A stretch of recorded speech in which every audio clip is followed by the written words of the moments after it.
Parents, what is the absolute biggest mistake you have ever made while trying to protect your child?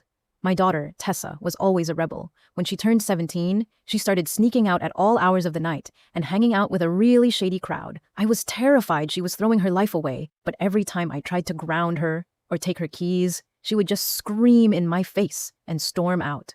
One rainy Tuesday night, I looked out the window and saw her stashing a small, heavy, black lockbox in the spare tire well of her trunk.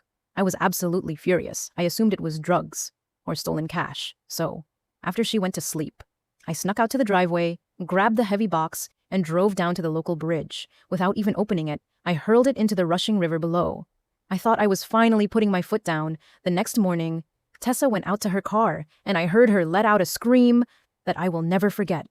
She ran inside, white as a sheet, and asked me where the box was. When I proudly told her that I threw it in the river, her eyes filled with pure terror. She didn't yell. She just whispered, "Mom, that box belonged to someone very dangerous. I was supposed to drop it off at midnight to pay off a debt."